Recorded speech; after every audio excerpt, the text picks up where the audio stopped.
Hey, on this episode of the Ethics Experts, we talked to James Lindstrom, who just took over Compliance Week and ECI. And he talks about his story, his experience running public and private companies, the role that ethics and compliance has played in the success of those organizations, and what his vision is for the future. So hope you enjoy this as much as I do.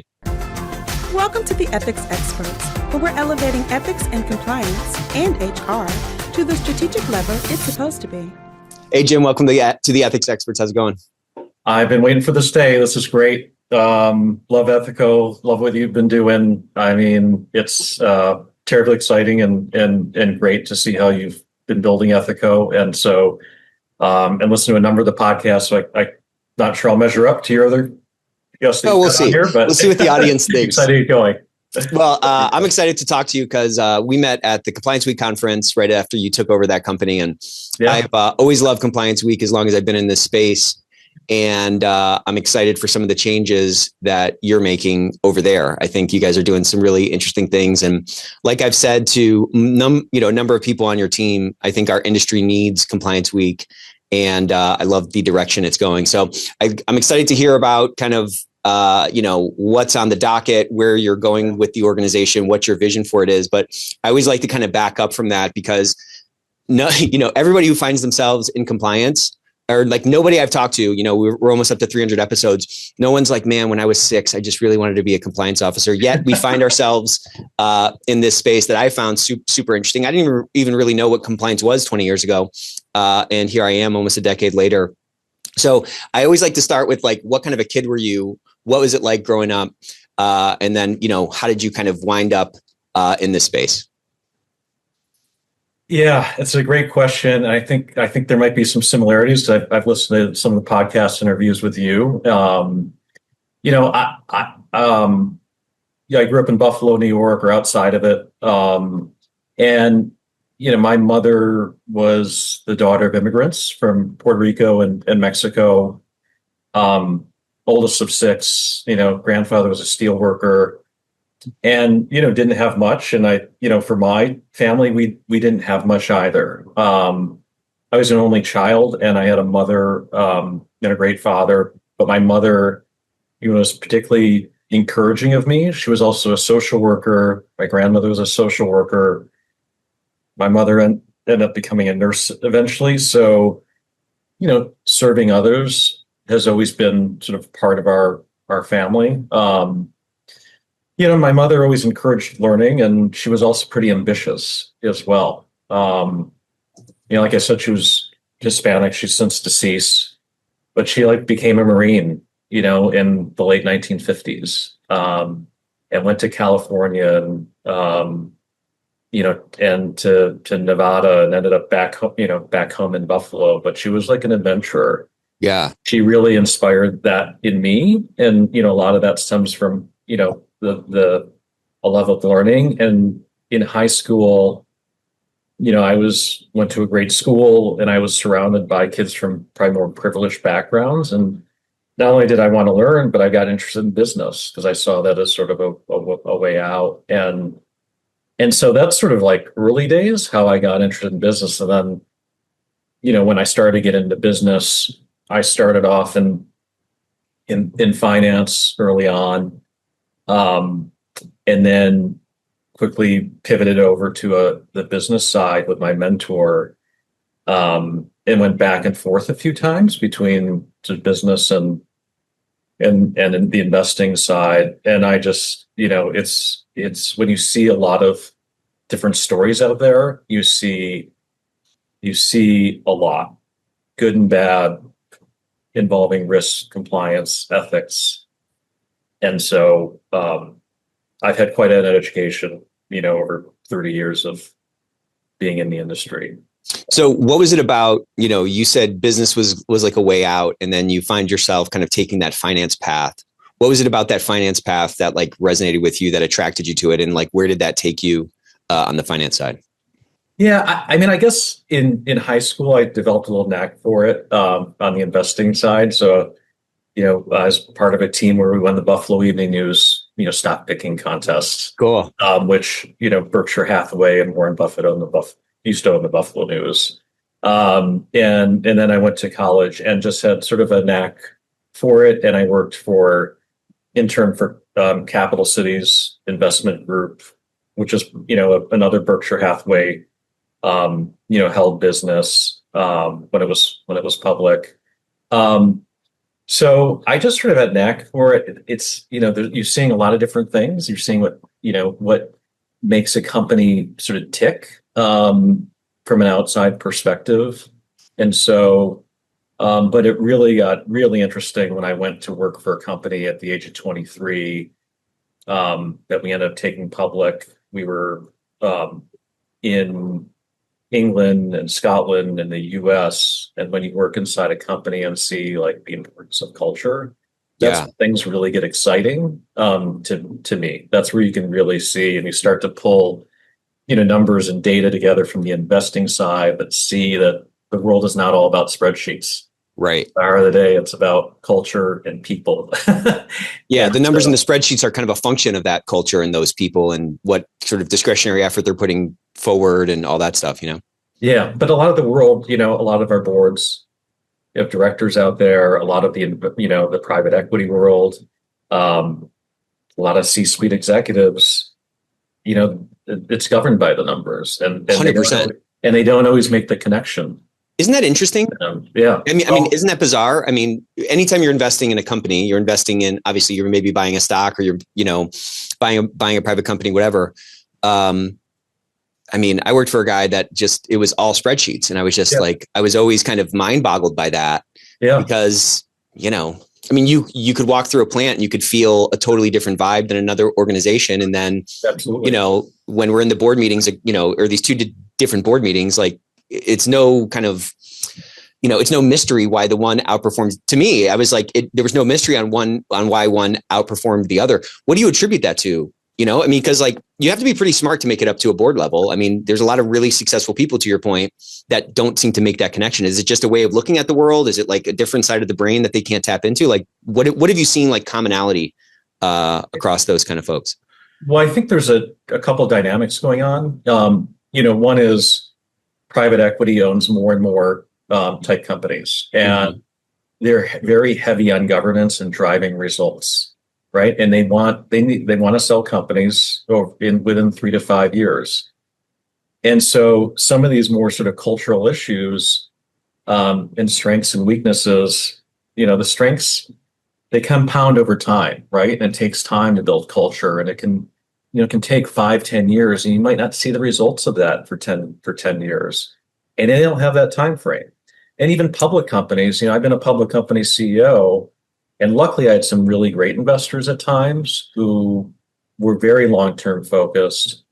But I also had some who just literally said to me, Jim, I'm paid an annual bonus. So I love the long-term thinking, but like, here are my incentives, and here's what I need to see happen. Right. So there is that tension, right? That I guess, I mean, at some level, perhaps it's just that like people are responding to incentives. And if they have a sort of an inherent short-termism, that annual bonus and so forth, that sort of trickles down, right? Like if those investors, if you as a CEO are, serving at the pleasure of those investors, then you have to kind of, if those are your kind of bosses, then you're kind of responding to those incentives. You know what I mean? Yeah, I think that's a big part of it. And like I said, culture takes time. Right. So, and it's tough to measure too, right? Right. It's kind of either, I don't know. I feel like people kind of either get it or they don't. And the best investors in the world that I've had the privilege of sitting across the table from, they get it. They get it. And this is going to be maybe kind of a stupid question, but how have you seen them get it? Because at the end of the day, the numbers rule the day, right? Like the returns that these great investors are able to generate are measured, to your point, by something that's easy to measure, which are the returns. That's an objective thing. And yet they're able to kind of augment the bets that they're making with some kind of a cultural, like it's a multivariate equation, right? But there's some non-zero sort of factor there for the culture piece. Is it just pattern recognition, do you think? Is it they're able to just kind of synthesize it? They can read the air, as the Japanese say? I think it's a couple of things. It's pattern recognition is a big part of it.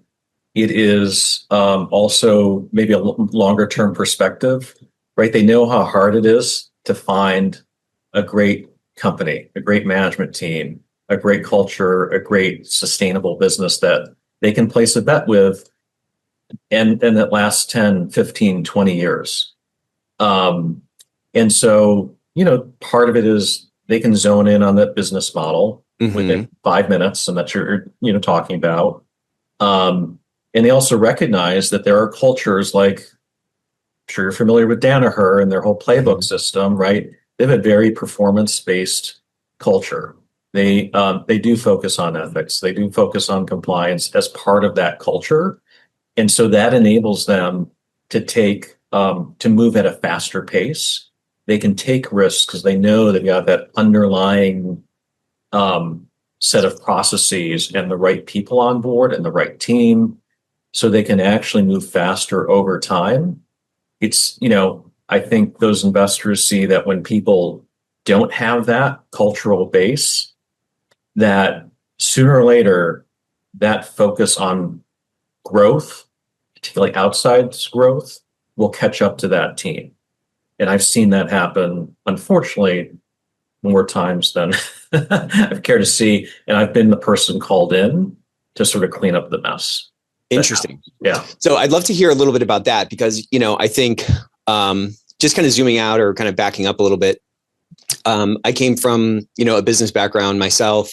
And when I got into the space, I was a little bit surprised by, this is going to sound bad and derogatory, but I guess, buckle up.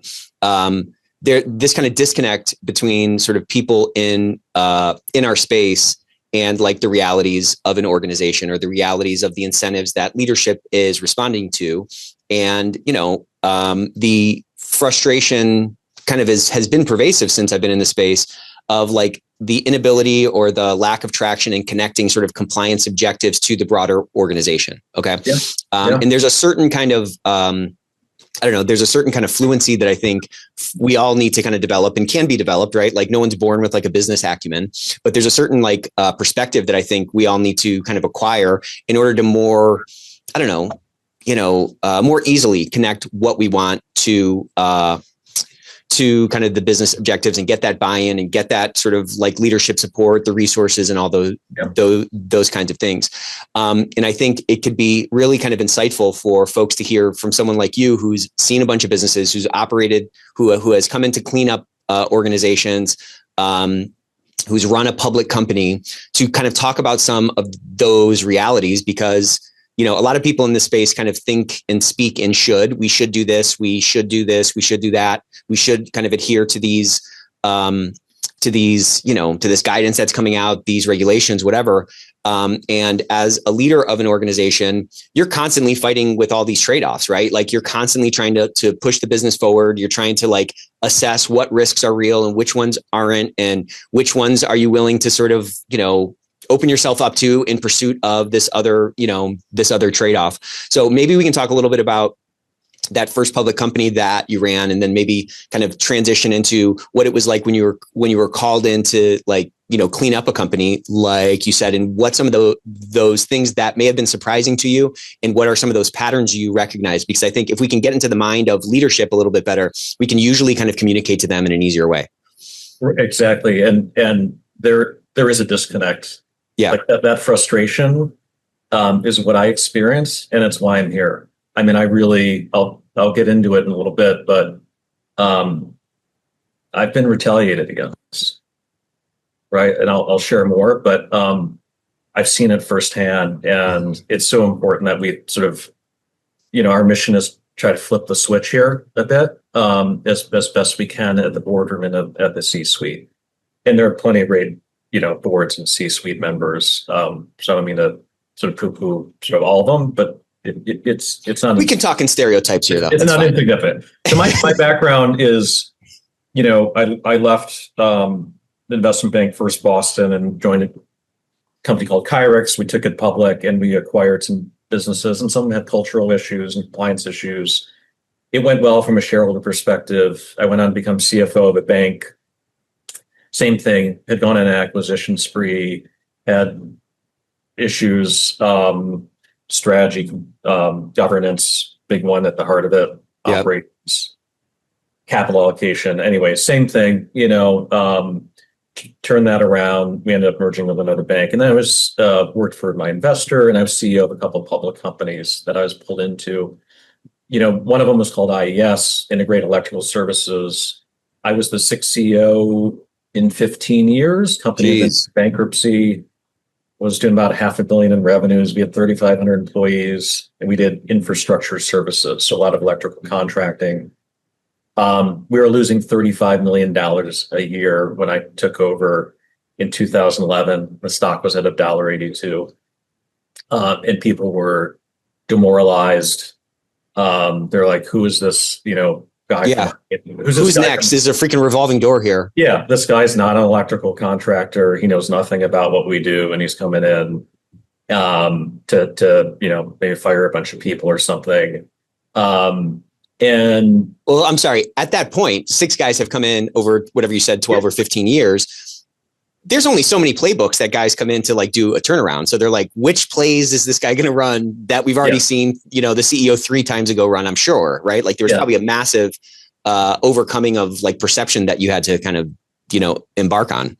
Yeah. So it's a whole case study in itself. Sure. But essentially what we did was we had, 80 some people at headquarters that had built up over time. We had some businesses that just never made money. We had to unfortunately shutter or sell a few of those. We had some great businesses that we had invest in. It was integrated electrical services, and everyone tried to integrate everything. And they really as an outcome of that, really lost touch with the customer and the culture of these businesses that had become part of the company over, 100 acquisitions. So we reduced corporate to 23 people. We added resources, to our best cultures, our best teams. And, long story short, it took about 18 months. But, we quickly got to a point where we weren't losing money. Our sureties, our insurers, our banks, quickly saw our ability to deliver and meet our commitments. So they started to support us.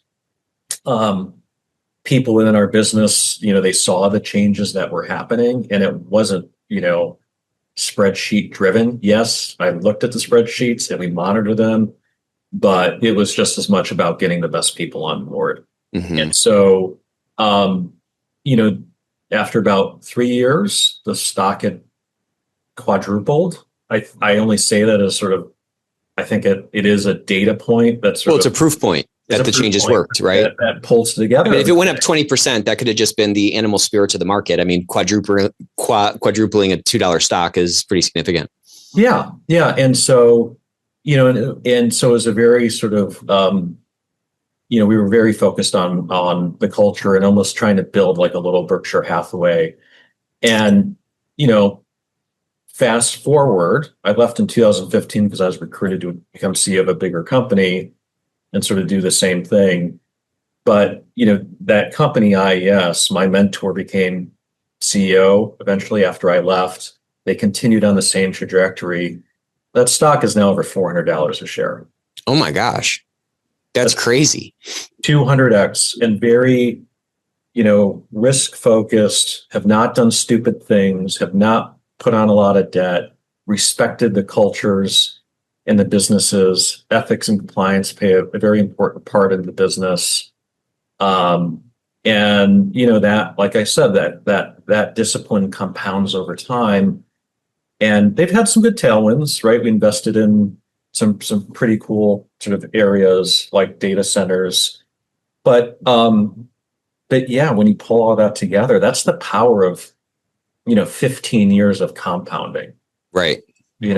So now the next story, if you want to move on to my next. Yeah, please. Yeah. I mean, this is fascinating because I'm starting to see obviously what kind of guy you are, but also kind of some of these sort of elements of the pattern that you've developed, the pattern recognition that you developed. So please, yeah, this is cool.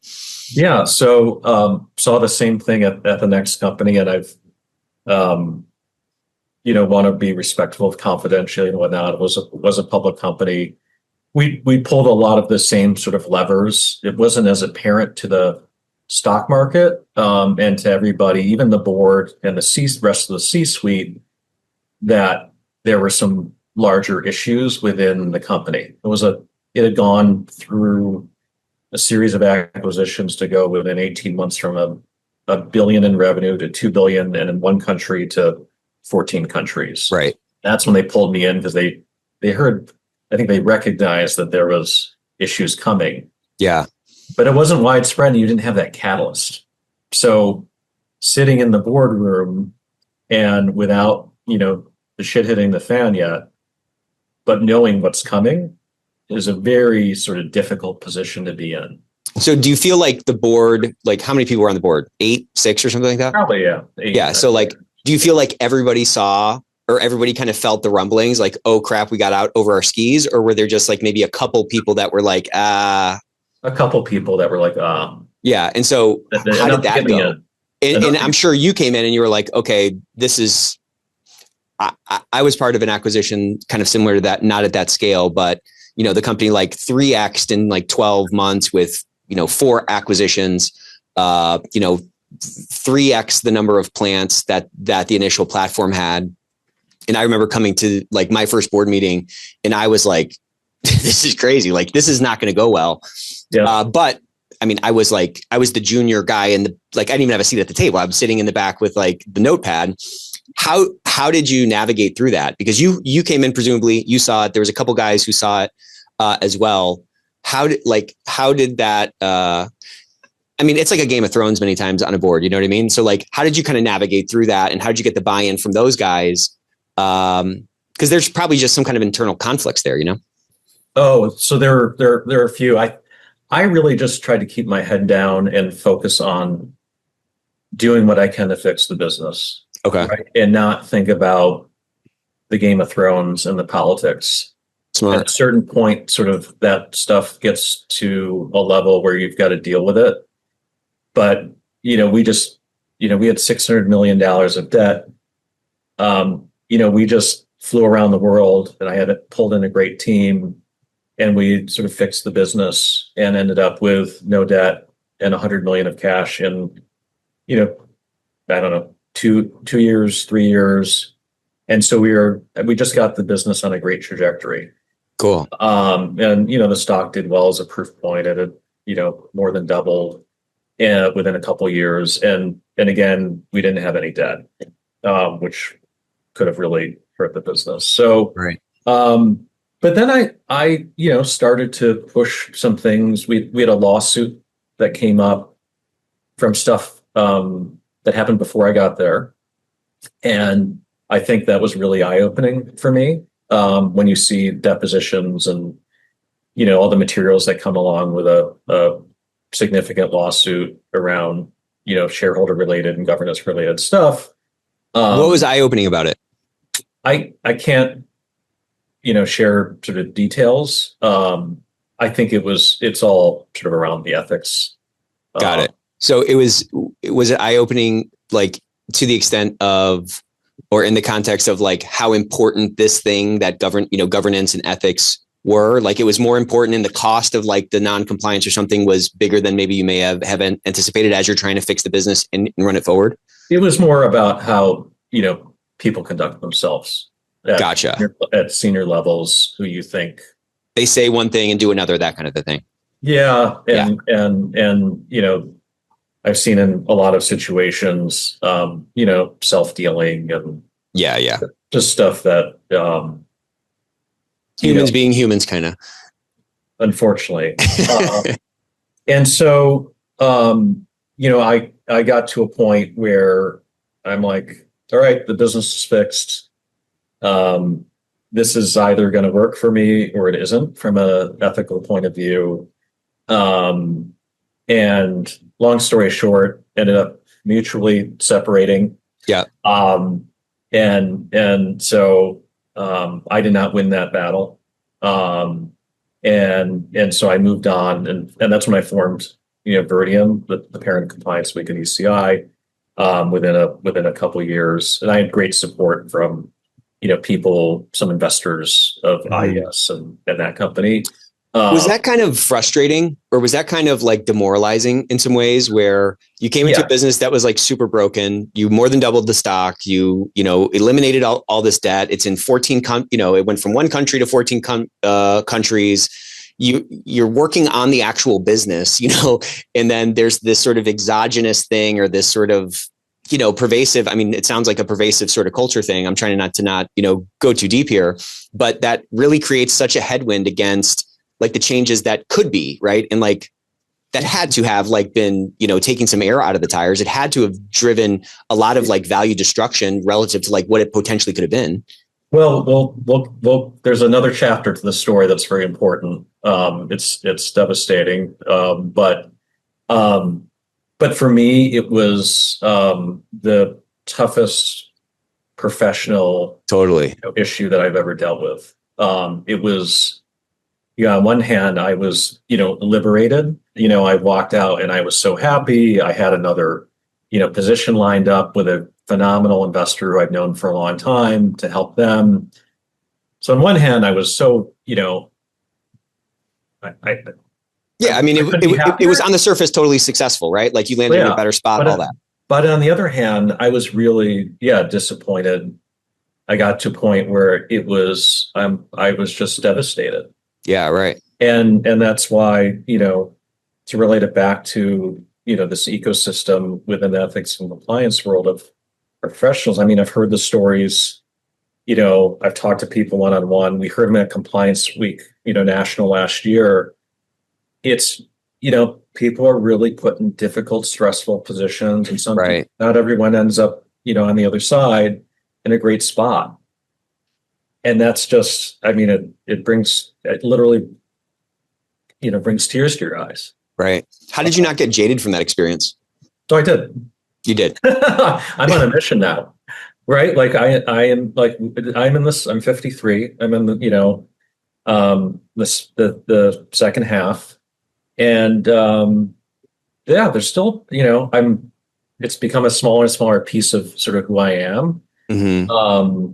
But it was a few years of feeling, jaded. Having the platform that we have now, I think is like, it's a godsend, and we really have such an opportunity at ECI and Compliance Week and my other businesses to make a difference, and help, people in the risk and compliance space to avoid and help convince companies, to not be stupid. Yeah. Well, I mean, good on you for, sometimes when you get jaded, it calcifies you. Yeah. And it sounds like you kind of picked yourself up from that and use that as sort of a fuel to say, like, let's go and do something about it. And you're kind of in this cool position now, which we'll get into some more in a sec, to where, to your point, you can kind of have some influence across many organizations. Obviously, you're trying to build a great organization yourself, but the position that organization is in does have at least this sort of potential opportunity to drive some of that influence and really kind of turn the sort of ship of corporate America in a lot of ways. Yeah. And so I couldn't feel more fortunate. I mean, to go back to that story, and there's a part of me that's like, at the end, I was right about the company. They went through a couple more CEOs and ended up getting back on that very aggressive growth train, debt-fueled acquisitions. I stayed in touch with a number of people there. There were a lot happening behind the scenes around investigations, within a few years. And, the stock in the short term did very well under that sort of model, but then quickly unraveled. Yeah, I'm sure. And went from $200 a share to it's now bankrupt. Jeez Louise. But, millions of dollars of value and lives. It's mind boggling to me how and I obviously don't have it all figured out, despite what I tell my children, that you have these smart people who have access to all this capital, who have presumably done it right. Like somebody on the board, they didn't just like roll out of undergrad, right? Like these people have been wildly successful and they've been leaders in their fields and all that kind of stuff to be able to ascend to that position, assuming there's not like rampant nepotism or something. They make these massive bets and they start sort of just stacking all these bricks together to like build a wall without taking any kind of care to make sure that like the mortar actually connects those bricks. And that mortar, of course, is the stuff that we're talking about, that sort of ethical, the ethical connective tissue, the ethical fascia in the body that they're constructing. It's really mind-boggling that like this is not like a one-off thing. I mean, this kind of thing that we're talking about happens all over the place.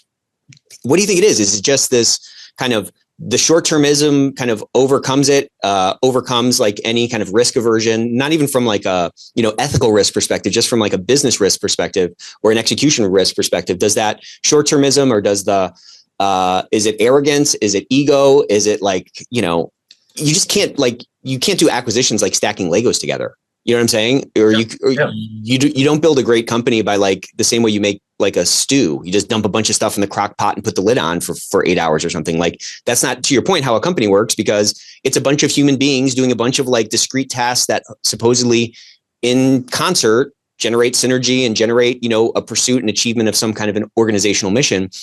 Like, where does that disconnect come from? Because presumably those guys came out of school at some level, and you know what I'm saying? They appreciate the complexity. I don't know. It's something.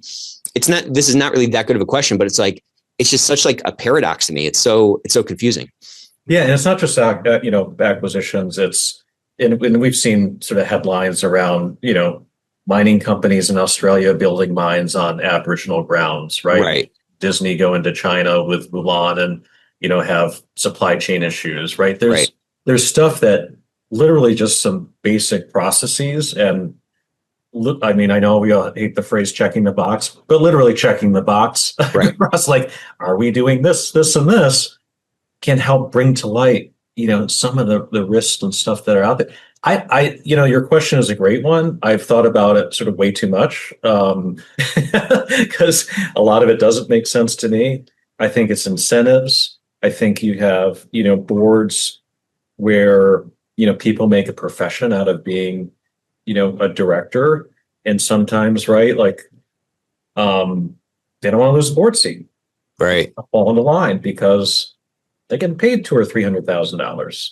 Right. To be on that board. And when you have around 2, 3, 4, 5 of them, and they're not easy to get. Right. And so why rock the boat? Same thing with the C-suite. What's the average, time frame for a public company CEO? It's like 3 years. Right. And and other positions aren't much different sort of at the C-suite level. So, and shareholders care about the numbers. Right. And so there's just a lot of pressure. So you have a lot of well-meaning people and who you sit down one-on-one and they'll say that they're focused on sort of the right things. But when you get in sort of this dynamic where there isn't sort of a dominant voice that really values, the ethics and the culture and whatnot, and you have a dominant voice in the other direction, things can shift. And there are people who, are in that dominant voice in the other direction who aren't thinking about tomorrow, right? They're thinking about today.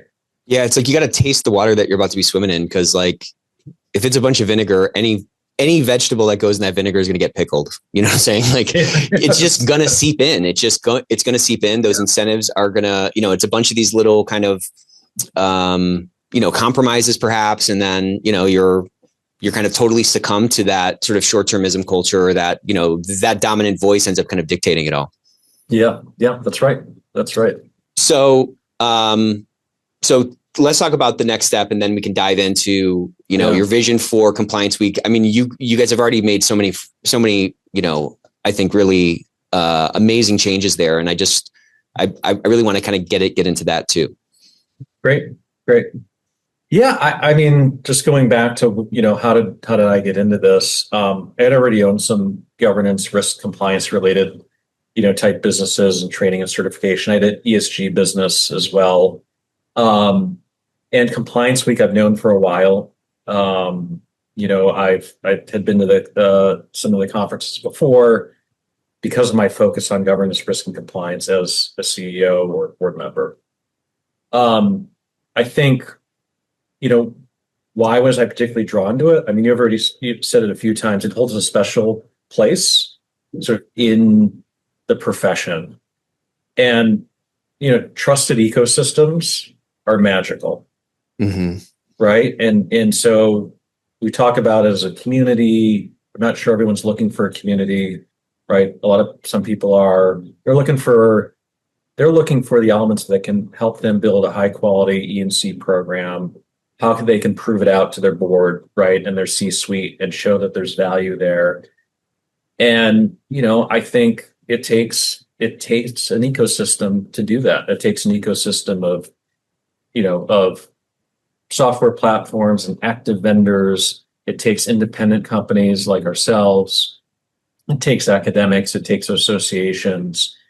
And I feel like, Compliance Week and ECI are sort of within, the core of that. Right. And I've had, just sort of stepping outside of Compliance Week and ECI, I've been involved in these sort of trusted ecosystems before and in forums. I went to Dartmouth for grad school, and I'm in YPO. And when you have that ecosystem, it's helped me get through, serious medical challenges with like my kids. Right. It helps you, navigate school issues. It helps you navigate, work issues. When I went through that transition and I was jaded, right, I had, an ecosystem that I trusted for answers, to help me psychologically move through things, with if I needed a job, right, I could have tapped that ecosystem. So I just think, Compliance Week and ECI just play an important part of that, and to make a difference not only in the US but like around the world in this sort of risk and compliance area. It's just, how could I not do it? How could I not, It seems like you made this distinction between a community and an ecosystem. Do you think of those as different things? And let's talk a little bit about that difference. I do. It's taken me a while to distinguish that. I think what we've seen as we've sort of gone into the data and the spreadsheets and sort of looked at the Compliance Week membership and some other businesses, obviously ECIs, we've seen that, not everyone, wants to go to events, right? They don't feel the need to network, right? They just want to get the job, done and do it well. And maybe they have other resources to help them sort of get those answers, right? They might have great law firms on speed dial or great consultants on speed dial. And so that, they don't need that. There are plenty of other people who make the personal connections, really value the one-on-one time, who want to get on the webcasts and hear from the experts. So I think they're different sort of constituencies. I feel like the term the ecosystem sort of recognizes those differences. I think, one of our goals within an ecosystem is, I think there's sort of sets of common languages as well. And the HQP that ECI developed really is sort of a common language in a way. It's not used by everybody, right? We've got several hundred companies in the Fortune 1000 who've taken it, and their boards look at it every year. And our goal is to make it more of a common language.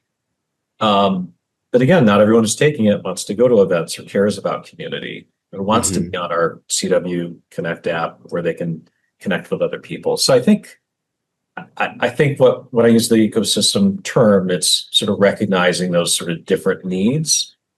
But, they all, I think everybody is trying to build a high quality program at the end of the day. And so how do we provide those resources to that group to help them get there?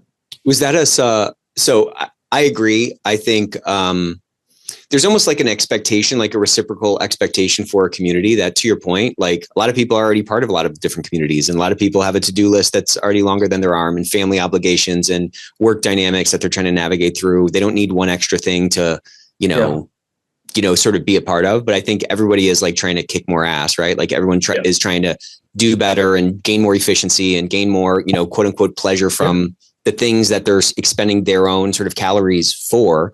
And I think that's smart to kind of draw that distinction, because like if you're selling a community, that's very different than sort of selling an ecosystem. And I'm using selling kind of in quotes. An ecosystem is something that you can come and get what you need from, whereas a community is like, again, you need to be sort of a part of it, and you need to show up with the casserole dish and all that, you show up with gifts on the holidays and stuff like that. And that can be a hard thing to kind of like navigate through.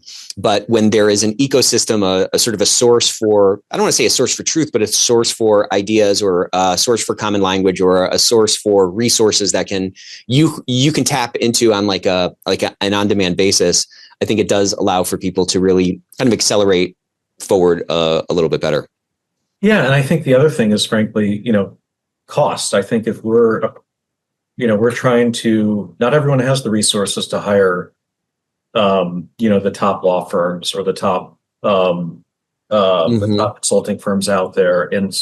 But there's a value to hiring at McKinsey or BCG. I've done it, right? When they come in the boardroom, and they might be, oftentimes they're just using your idea, right? Or valid, but they provide validation, right?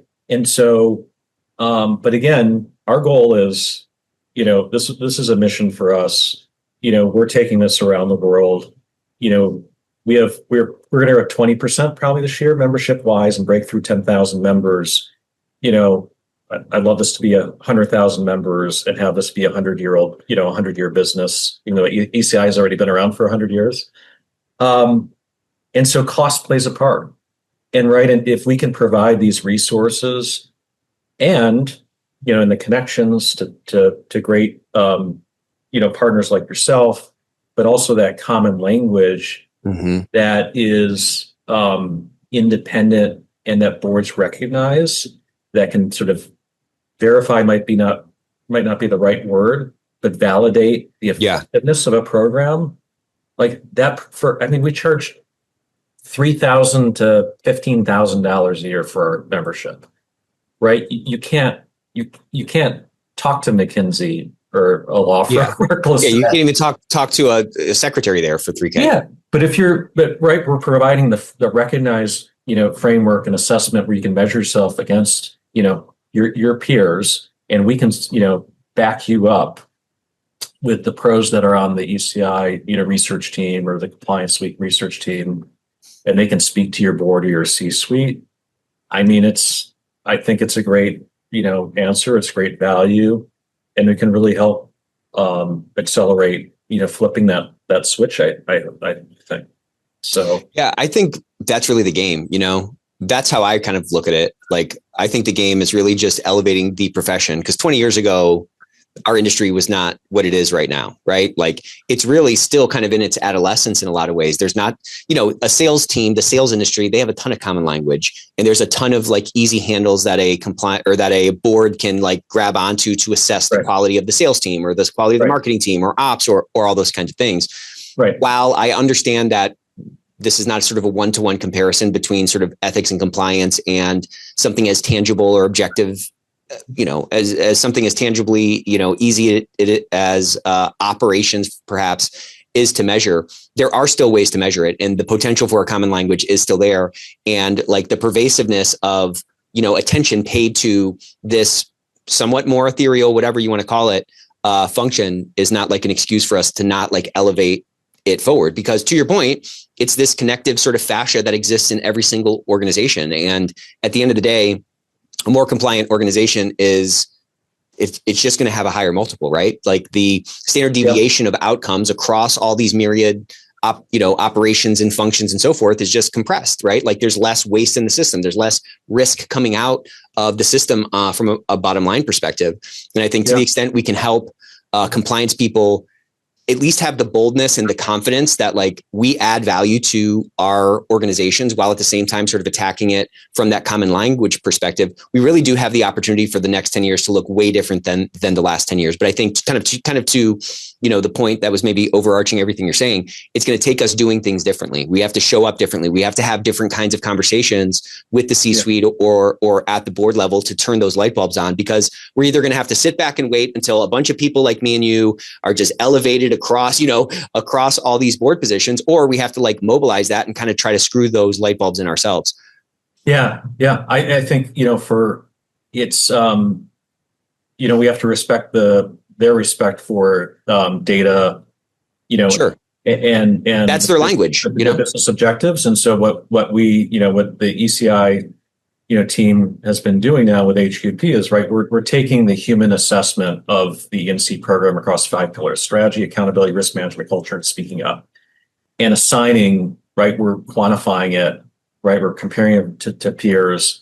And that's used in the C-suite, in the boardroom. And then they can understand it. They can see the graphs, right? They can see things moving up and to the right. Mm-hmm. And so that really, it makes it much more, much easier for them to sort of understand. And then they become like it's working when they ask for, the year after they see it, they're like, well, of course we got to see this on the board agenda, right? Like we're going to do it again, right? This is a yearly thing. And so that's when sort of maybe things are working. So, that old famous story of, I think it's Alcoa, who just said, we're going to just drive forward on safety and we're going to start every meeting is going to start with safety. And they even had that up at the board level where the safety report came out first. And then from that sort of spawned a bunch of operational excellence. They were able to turn that whole company around. They were able to really totally outperform. That always seemed like a corollary to me, or like a metaphor for me on, that's obviously exists in a sort of manufacturing setting, but there is this sort of cultural or ethical thing that exists across all companies, particularly, but that kind of conversation doesn't seem to happen at the same rate as safety conversations have in manufacturing. How do we get that conversation to be happening more to where it's actually something that is mobilizing the organization? Because again, back to that Alcoa example, so much operational excellence and so much value creation spurned forth from that sort of across the board, across the stakeholder sort of stack, consistent focus on this concept of safety. Yeah. And by the way, I've always done the same thing. The first thing on the agenda is, we're looking at, risk and compliance. And if you're doing it well, it's a short conversation, after a few years of hard work, and people just expect it. So how do you make that happen? I mean, if you have someone in one of those roles on the board in the C-suite who can really prioritize it, obviously that helps a lot. Second, within ECI, it's amazing the quality of companies that, we don't publicize, but have used HQP in the boardroom and in the C-suite. Sometimes that happens because there's an issue that has come up.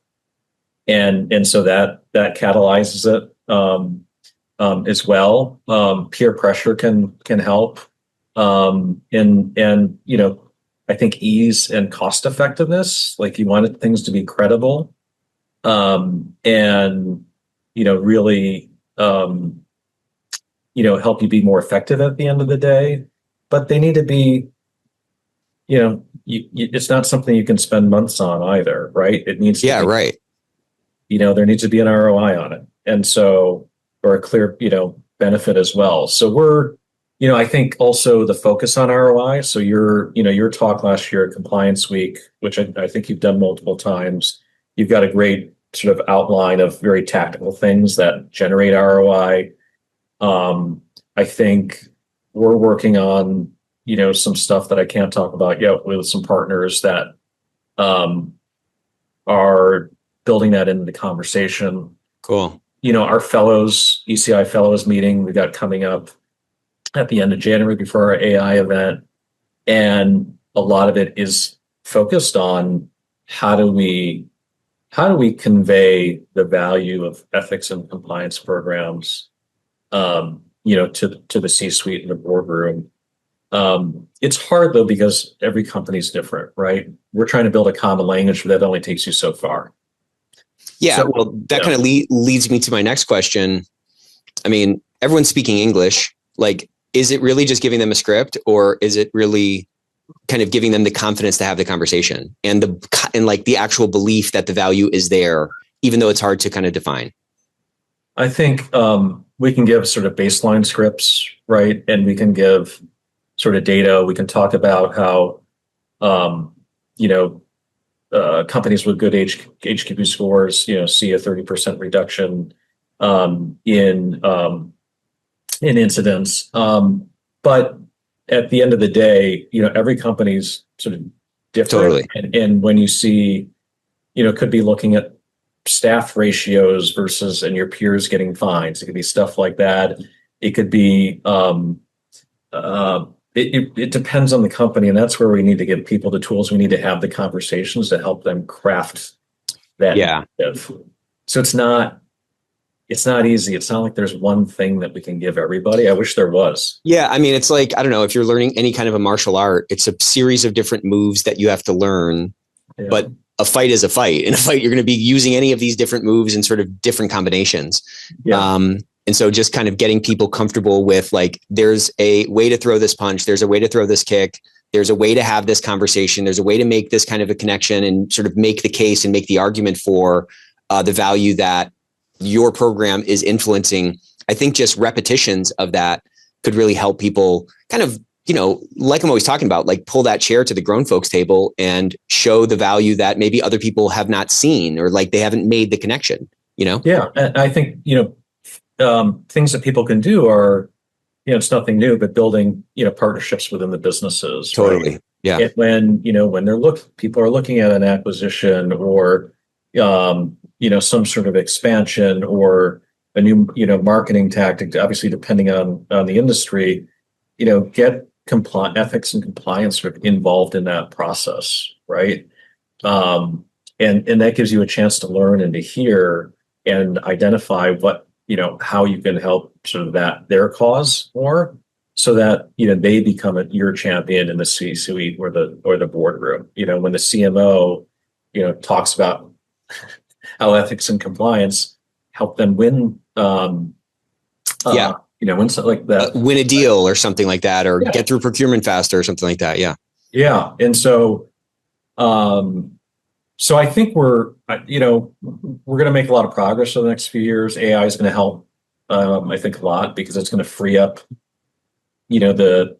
the compliance leaders' time to, I think, hopefully, think about these issues more, have more information and data to help sort of craft that story and back it up, with data. Yeah, there's an article I just wrote kind of on that topic, where we need to make sure that as we get more efficient, as we leverage AI, we're not going to just kind of reduce cost, but rather increase kind of compliant behavior. And there's a real drive for it to just reduce costs. Oh, your team of 5? Oh, you only need 3 to be able to do kind of what you're doing right now, as opposed to saying my team of 5 now can be like a team of 10 or be like a team of 20, and a small organization can have kind of the impact and like the kind of program quality that, Fortune 500 company could have. I mean, it's such an exciting time right now. And I'm just so glad that you're here. Great. This is a great conversation. Do you have any parting words for us, or anything about like what's coming up at Compliance Week that people can get involved with? Yeah, I mean, we got our AI and data analytics conference coming up in Florida at the end of January. Perfect timing, huh? Yeah, get out of the cold. We got national coming up in early May at the esteemed Mayflower Hotel, which a lot of people are going to be excited about. We're really focusing in, like we are at the event, on the agenda. We're not trying to like blow out a bunch of sort of big attendee numbers. We're really focusing on sort of the quality of who attends and the quality of the agenda and the speakers. Cool. We're building in sort of a lot of data and benchmarking and HQP into the agenda at national. Great. People sort of the data and tools to go back, to their companies with some real value. So, last year was better than the year before. I think this year I'm really excited about with ECI. So, involve. So, yeah, we're very excited. I think flipping the switch at the senior levels and at the board, around the value of E&C is, our mission at this point. So. Well, our industry needs Compliance Week. I'm so glad you're a part of it. The next, I keep saying like, this is such an exciting time to be alive. Like we're really at this exciting inflection point where a lot of the things that some of us have been talking about for years, they can really start to take root now. And I think, the next 10 years are going to look way different than where our industry has been. So.